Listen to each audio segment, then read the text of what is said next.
So Singleton Week has continued, and we're going to be tackling Assassin with today's video. I'm going to leave the deck list up if you want to pause it, take a look. I'm going to scroll down here in just a moment, like I've been doing for the other one, so you can kind of see everything.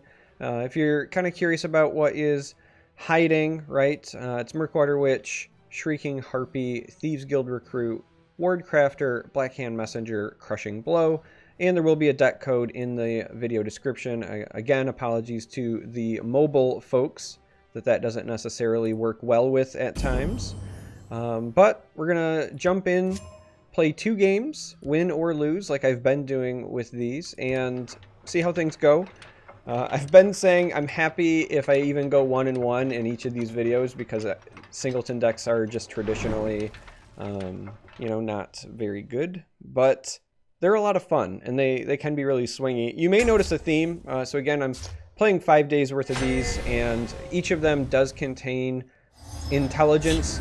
And that was just because I wanted to give myself an excuse to run Thorana with Siege of Stormsmakai in as many decks as I could.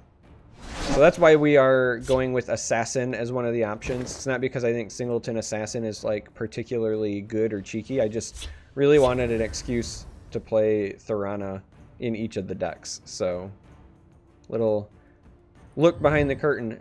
We are up against Warrior for game 1. Hey, speak of Siege, and Siege will appear. And the good news is that we have a relatively low curved hand. The stench of the living. The bad news is that we've then since drawn Siege of Stormsmakai. Let's go ahead and Harpy this, because we can set up a potential Murkwater Witch trade there. Potential. My bow is ready. Alright. Does that mean that this is Doomcrag? I'm legitimately curious. Alright, so here's what we're going to do. I'm going to do this. Mostly because I want a creature on the board, so if I need to double drain blood, whatever their next play is, I can. The scout has thrown me. That makes me think this might be Doomcrag. Let's heat things up. Yeah, it looks like Doomcrag. So, did I miss something? Because I don't remember Doomcrag being this popular, and I feel like I've been playing it an awful lot in the last, like, 3 days. Or is it just that everybody had the same idea at the same time? Because I think I went all of last month without playing it once. And I have played it a handful of times going into today. I mean, I could slow them down with a double drain blood here, but the reality is I gotta, one, kind of start hitting them, but I also want to take advantage of this altar. Because the more value I can get out of an altar, this is a little bit of a difference, right? So because of me running agility and I can run Ungolem and do those things, I did run altar. We'll see how they like someone who fights back. All right, and let's go ahead and see what this gets us.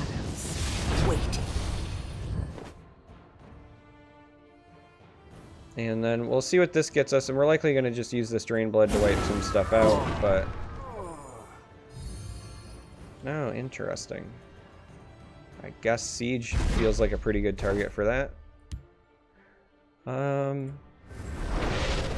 Drain blood there. And drain blood there. Yeah, Siege this early could be a lot of cheeky fun. Welcome to the shadows. Alright. Time to fight. Talos. So the downside is I won't have like an Ice Storm to easily clear this. Do I want to Siege this next turn, or do I instead want to like Viper to get rid of this? Or ooh. There is a strange world where if I play Ancano to remove here and then Ancano stays, there's all sorts of like Doppelganger, Ulfric's Uprising, Dark Reverse shenanigans that we can pull, but I do think that Siege is still going to be the best net benefit. They won't even see my blade coming.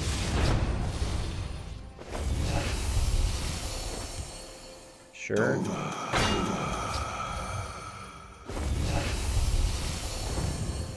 Sure. Yes, please.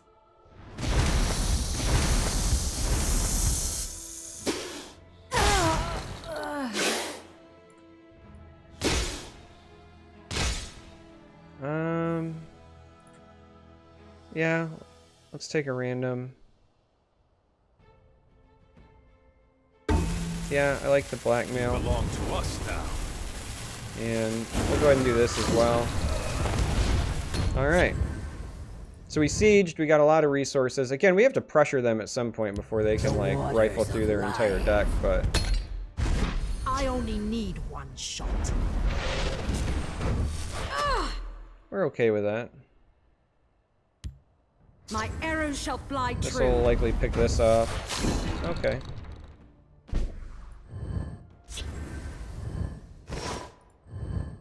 Alright, there's a lot of stuff that we could do here. But this seems like a good place to start. And then let's just go ahead and see what this gets us. Not bad, not bad. Gall and pox. Death comes on silent wings. Let's do this. And so many options here, but the one I think I like the most is Ancano. I have many important things on my mind. Here.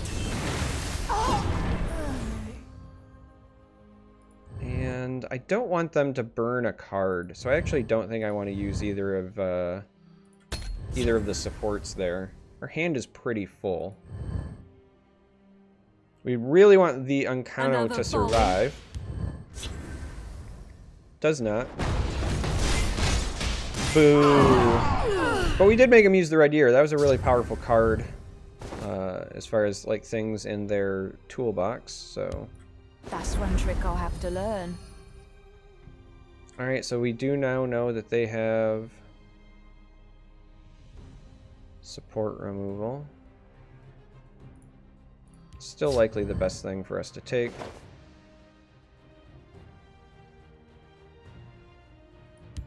Shall we put in Let's take a Brignual. Again, I'm a bit worried about them making me overdraw.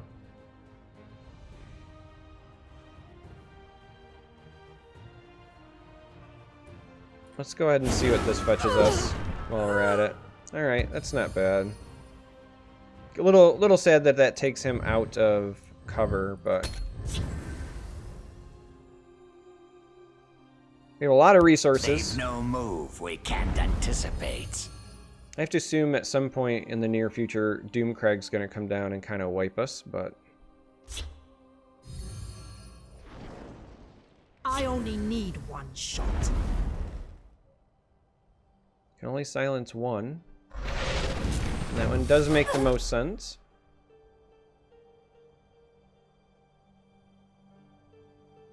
It is a good Wow, and then they just concede. Interesting. Not even going to take it further.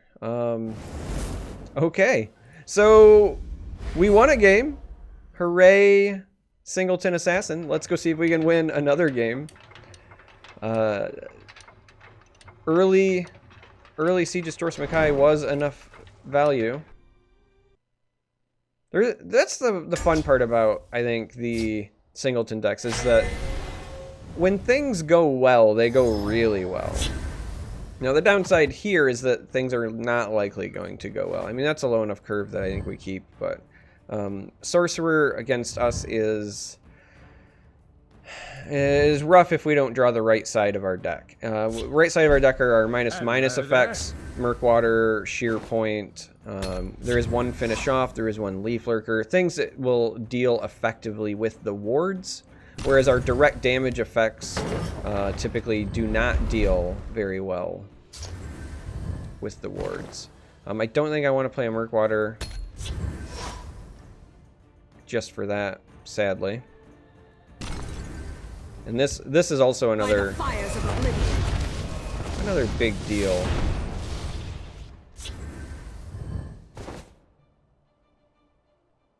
Now, if they have 2/2 drops, this next turn they can totally activate that catapult, and there would be nothing that I could do about it. But again, the current hand, I don't want to give them a tome if I can help it. So I think that we do this for now, just to potentially reduce incoming damage, and then we'll see what they do beyond. Because a Dark Rebirth here to get rid of a Daggerfall isn't terrible. This might be handy. Alright, so instead they have the Crown Quartermaster, and then likely a 3-drop. Yep. So the Catapult is going to come in and make us very unhappy. Now, we can Dark Rebirth and then either Shadow Shift or Ungulum. Either of them are fine. I kind of like the Ungulum play a little bit more.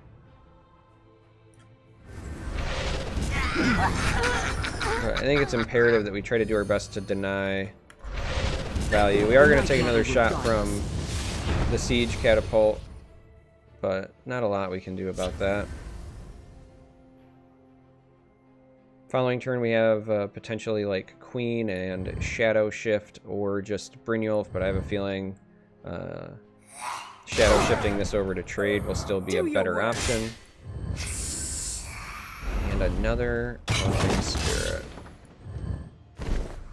It's not looking great. So Reverberating Strike will eventually be able to clear that up for us.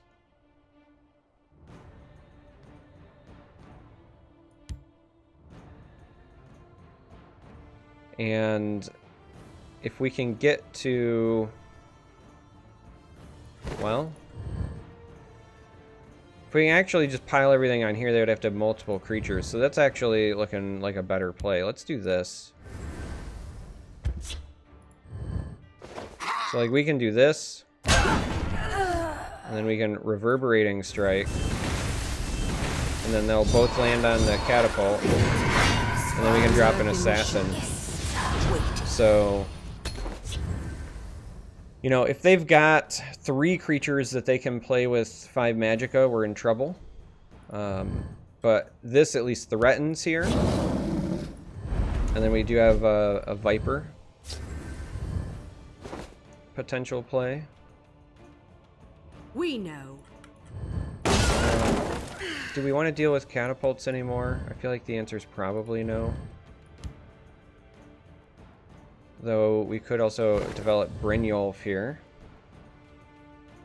and save like a Viper plus Blackhand Messenger play. It's just this means that if this trades in, then Blackhand will also kill this. So I think this ends up still being better, while also making it so that I don't have to deal with Siege Catapult anymore. So right now we're just trying to stall and starve them of resources until we can get some of this drain online. And then we might be in an okay position. Alright, Blackburn Necromancer is annoying, to say the least. So we are absolutely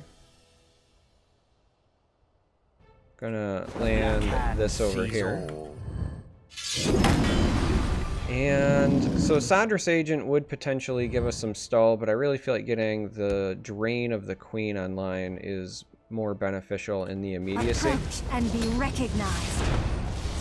Saving Agent to pair maybe with Viper this next turn feels okay. But I want them to have to answer this Queen, or else we'll start a drain train.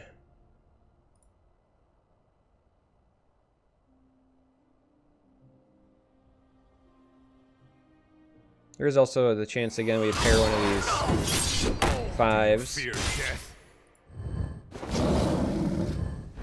This might be handy.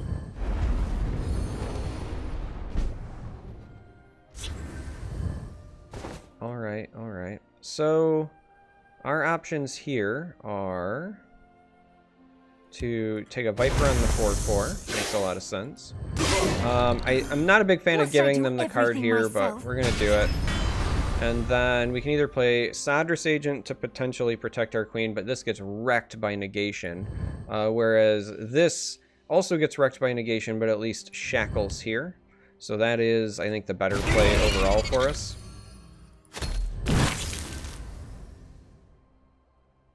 As again, we're just trying to stabilize at a reasonable health total. I have many important things on my mind. That's disappointing. I'm ready for you. That's a bit disappointing. So in this instance, we want to doppelganger here. Because we don't want to take that. And then make the trade. And then play the agent. And then just hope against all hope, pray against all pray. They don't have the Sorcerer's Negation. Again, Sorcerer is just a bad matchup, I think, for the Singleton decks because they're a great source of repeated, just good, meaty threats. Like, everything they play is resilient, and it's really hard to kind of answer them one for one when their card quality is just consistently higher because they're not running singles, right? And if we don't draw, you know, our Singleton cards, if we don't find Mordecai, we don't find Siege, things like that, it's harder for us to compete. So, I mean, at some point it'd be nice to get the Ultra going, so if we can somehow stall it till a 5, getting Mordecai would be nice, but I've got a pretty sneaking suspicion that that will be far too slow here in the long run.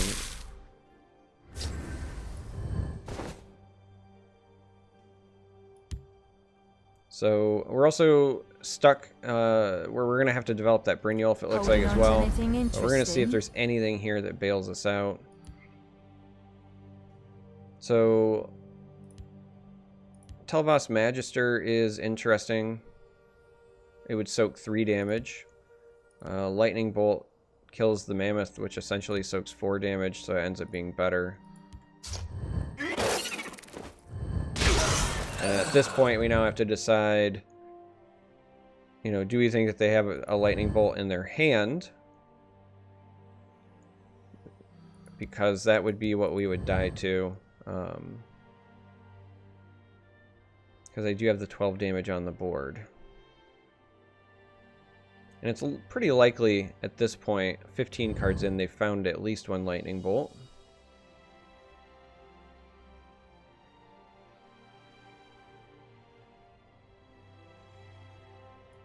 But I think it's still a risk that we're going to take. Because the problem is, if I don't take this risk, I don't see a path to winning future turns, right? Like, we can nuke the Mammoth.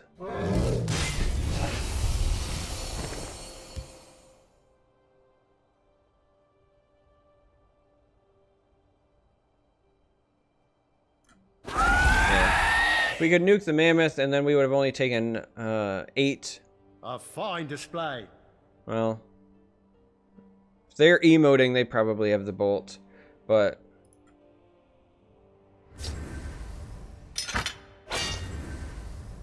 oh yeah. Never mind. I'm so bad at this game. I forgot they'd played 2 Crown Quartermasters. So worried about Lightning Bolt, and they already had lethal in hand. Well, that's a bummer. We won 1 game. I'm not convinced that we win that if I go the other route. We just needed a different prophecy, I think. I'm not even sure there is another prophecy in there. That feels really bad to end there.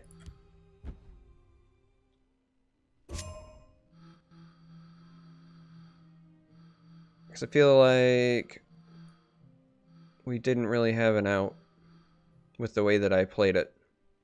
So I totally threw that game. Well, gang, don't do what I did and throw games. That was 100% a play mistake, but whatever. I'll put it up on YouTube. What are you guys going to do? Make fun of me?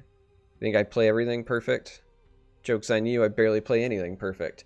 Yeah, so that's a throw. If I do it the other way, I could have played Mage's Guild into the Lightning Bolt. We only take 8 there instead.